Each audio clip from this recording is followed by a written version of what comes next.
the undercover again comes into this case. This is Logan. I'm back. We got asked to go to, my partner and I got asked to go to a country, again in Southeast Asia, and to talk about a job. They paid our way over there. We flew over. They offered us a little vacation over there and said that some people in the government wanted to talk to me. So my partner and I went, and we listened to the leader of the country, his head army guy, his head policeman. They explained that an American con man had come to their country and had a big portfolio and spent a lot of money, stayed in a fancy hotel, and he had an organization where he took investors' money. The guy was kind of like Bernie Madoff. But he went after, for some reason in his proposal, or the contacts that he had in this country, he went after teachers, and as a market, as a sale market to go for. So he goes and cons with a huge contract, proposal, everything. And he had them all sign these things. They had signed these things legally. And basically, when you read it, when I looked at it, and my partner and I read it, Alan, my partner, we read it and realized it's just a hustle. It basically said that this guy could do anything he wanted with their money, and they couldn't do anything about it. All in legal, all in words. That's why lawyers, when they started way back when, they were called men of words, and they got paid by the word. This is actually how lawyers started. They got paid by the word to do things. That is why, even today, in legal documents, we have to with, to forth, to whom these four gentlemen have come together here in this place of Huntington Beach, California, on such and such. It just goes on and on, because they got paid per word. So this was a guy who took those words and went to a foreign country where English is their second language and conned all of these teachers, about 500 teachers on the island. And he got them for $50,000 to $100,000 each. This was their life saving. This is a country where when you start out as a teacher, you stayed a teacher. You ended your life as a teacher. Almost in any career, especially in Asia. They begin and they stay. Nowadays, it's different. But in those days, you get a job, you stay there. You're there forever. They take care of you. You do good work for them. So they told us the story of this jackass that hustled all of these people and millions of dollars. So they wanted him back. He was somewhere in the United States or somewhere in Europe, and they needed to get him back into this country because they basically didn't have extradition with anybody. So they could only do something against him if he was back in that country. So naturally they came to me. I don't know how. Through a lawyer. When lawyers say, I know a guy, I'm the guy that they know. So they came to me, we got over there, we listened to all of this and everything. And I said, okay. I said, I'll take the job, but I got to take my own time. I got to figure out where he is. I got to make a plan to get him here, but I will bring him back to this country. He will wake up here. And so I found out where this guy, it wasn't that hard to find. Most big-time con men want to be known. They don't want their con to be known, but they want to be known as somebody who makes them money, gets them money, does deals with them. And they last for a while and they move somewhere else and they do the exact same thing. Again, back in the days that I'm talking about, there was no internet, there was no cell phones, so you didn't have all the communication you have now. Your history didn't follow you around like it does now. You fuck up now and do something stupid, especially anywhere out in public. Everybody's got a camera. There's cameras everywhere. So you're gonna get busted. The odds have gone up incredibly that you're gonna get busted, which is kind of hilarious that these idiots are running around and breaking into stores and breaking windows and everything, and there's camera work on everybody. January 6th is a perfect example. So anyway, we found this guy, and he was hanging out at a yacht club, and it was in Europe somewhere. Very high class, very, very, very rich. And so it took a long time to do this, but we got a yacht, a 85, 85 foot yacht, and organized that a party was going to happen on this yacht. And I mean, a really highfalutin. We made invitations. They were embossed. They were just gorgeous, and got through every country, every city in the world. I know someone because of the organizations and the associations of investigators that I belong to. There is maybe 5% of the world that I can't pick the phone up and call somebody who has somebody, put one email out, and it goes to 5,000, 6,000 people like me, not exactly like me, but people in the world that are investigators, detectives, former Interpol, all kinds of people. So we have friends wherever we go. I can get a hold of a couple of them and say, okay, look, I'm going to come in and this is what I'm going to do. I'm working on a case. I need a team. I need a girl that's, in her 30s. I need 3 girls that are in their 20s. I need 5 guys. I need an engineer. I need a yacht. All of this can be done. Boom, boom, boom, boom. It's just all put together. And that is no bullshit. That's how these things are done. It costs a lot of money, but it can be done. So we got a yacht, we got this big party going, we've got all these people that are coming. We give these invitations to the managers of the nightclubs everywhere that know everybody. And word starts to get around. We let this go for weeks. Word starts to get around about this party. I know this guy is going to hear about it. I'm banking on that, literally banking on it. I can't force it down his throat. He's got to hear about it. So we do this, we get word, we get people hanging out in the bar, in the yacht club, right there where everybody's talking about the party and how great it's going to be. And all these rich, powerful people are going to be there. And I know that Mr. Asshole is going to know about this, and he is going to make it his life's mission to con his way onto this yacht that is docked right in the yacht club. You can literally see it sitting at the bar, looking out the window. You can see this 80-foot beautiful yacht out there and all lit up for a party when it was lit up. So we get it all set up. This guy, of course, knows about it, hears about it.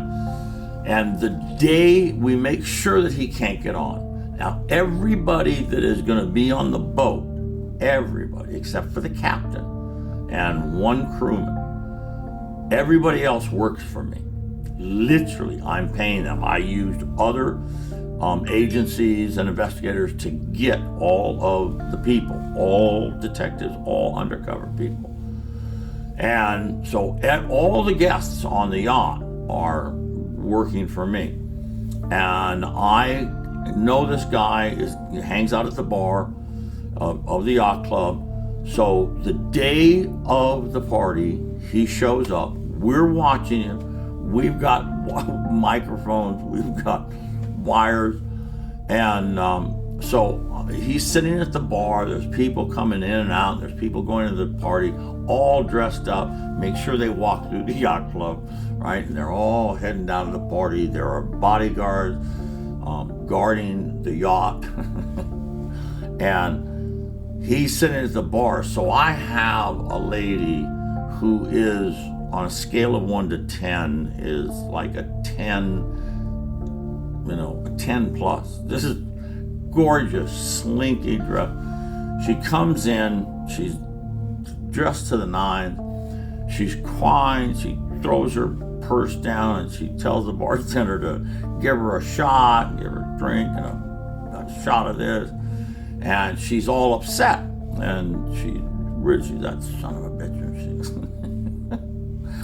So the guy moves down the bar and he moves closer to her and he's talking to her. And she takes one of the invitations and leaves on the bar next to her little, shiny purse, right? With all kinds of glitter all over the place. And she throws this invitation down, and they're very, very obvious that they're invitations. People that are walking in have these things in their hand. So she throws one down and she's talking to the bartender. She starts telling the bartender that this guy that she had gone out with a couple of times and she really liked him. She invited him to be her date at this party on this yacht. All these people are going to be there. And he stood her up. And she is pissed off. She is gorgeous. She is dripping of jewelry. All right? We have gone so far as to get real jewelry and actually put a rider on an insurance policy. Because when you're dealing with con people, they can tell fake jewelry. Again, these days it's more difficult because the fake is better and better. They have to be really good to catch it now, but not so back then. And this was in the 90s, so not that long ago. But still, there was no technology like there was today. So anyway, so he gets to her and he's talking to her and he's trying to calm her and have empathy and everything. And this is all a setup. She's wired, we're listening, we're on the yacht, and she just sucks him right in and starts talking. Talks about the party, talks about the guy, what an asshole he is, all these terrible things, how mad she is, and she thought he was the one. So of course this guy moves in on her and says, "Well, look, I'll be happy to be your date." And he's dressed, right? He's in a formal. He's in a tux. Of course, he wore a tux a lot of times. A good con man, but he's in a tux and everything. So he's all dressed for the party. So he says, "We'll go." So I got all the guys, the bodyguards that are standing on the steps of the yacht, know exactly what's going on. They know who he is, and he comes in and so he feels incredible. He has conned his way. He conned this lady. What a stroke of luck that this beautiful woman walked in and somebody stood her up. And as impossible as it sounds to believe, it's not. People fall for this. They really do, especially a con man. A salesman is the easiest person in the world to sell by a good salesman. A con man is the easiest person to con by another good con man, because they believe in the dream. They believe in the sale. They get sucked into it because they put it out. Literally.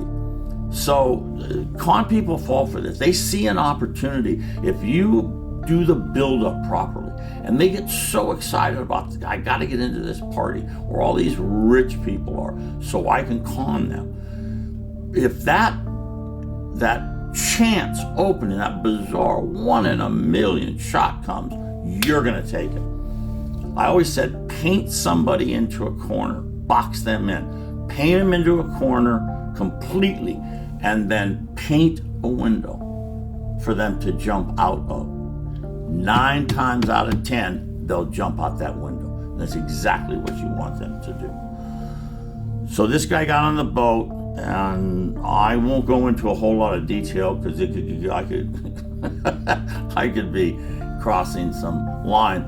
But the boat went out to the 3 mile point to where we were in international waters, and the party, big party going on, everybody drinking.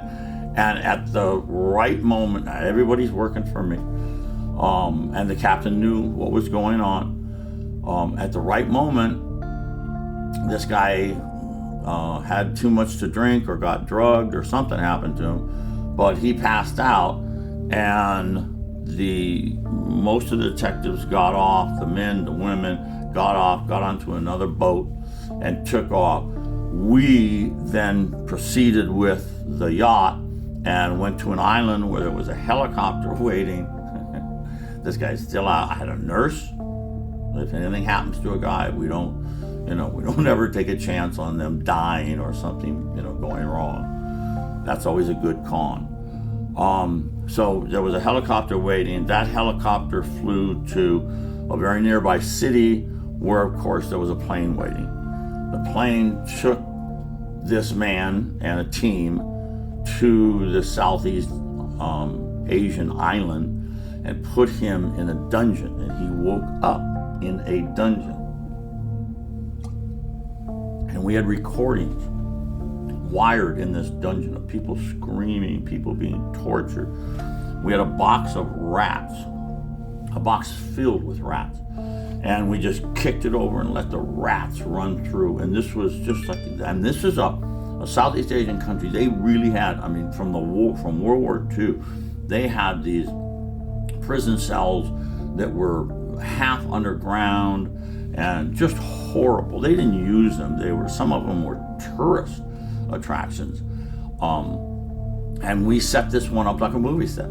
And we had the recordings, we had speakers in there, people screaming and being tortured and everything. And this guy woke up in this cell. Now, during this whole time of finding him, finding where he was at, we were also doing a deep, deep dive into his finances, the money. Where did the money go? You can't get blood from a turnip. You got to know where his money is. You got to know where it's invested. You got to know what banks it's in and whose name it's in. All of that has to be done. These things take months sometimes. But we had all of his money located, and we had quick claim deeds, all legal papers, everything, and left this guy in this cell for a couple of days and went in and told him exactly what we knew. We knew who he was. We knew how much he stole, and we knew where his money was. Of course, he immediately said, I spent it all. I don't have any money, right? We knew exactly where it was, and we had him sign. He was not going to get out of that dungeon in that country, and God knows what they would do to him if we left. We're the only foreigner. And when you're in a situation like that, and you see Americans, you're gonna do anything you can to stay close to them, to hug them, because they're maybe your ticket out of there. And again, paint somebody into a corner, and then draw a window for them to jump out of, and they will take that window. And this guy, he had to sign all of the quitclaim deeds, all of the papers to sell, release, give, everything. It was just all legal. The lawyers did all of that. And we said, you will remain here until these papers are filed, until it is all released, until the money is back with all the people you stole it from. Then you will go home. And it worked just like that, because we painted the window, the only window he had.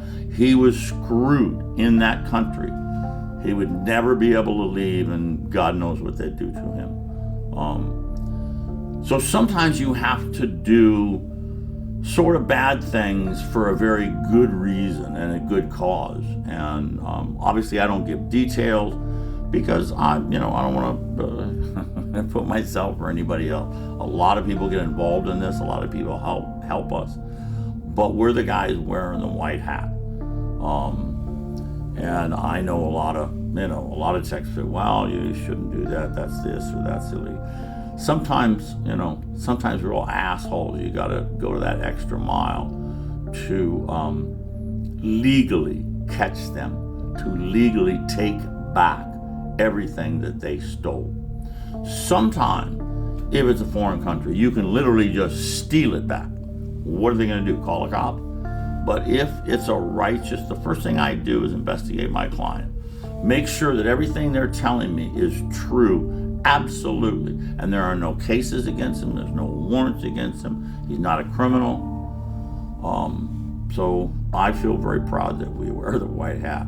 But with the right amount of money and the right amount of time, you can do damn near anything if you're smart, if you know how to do it.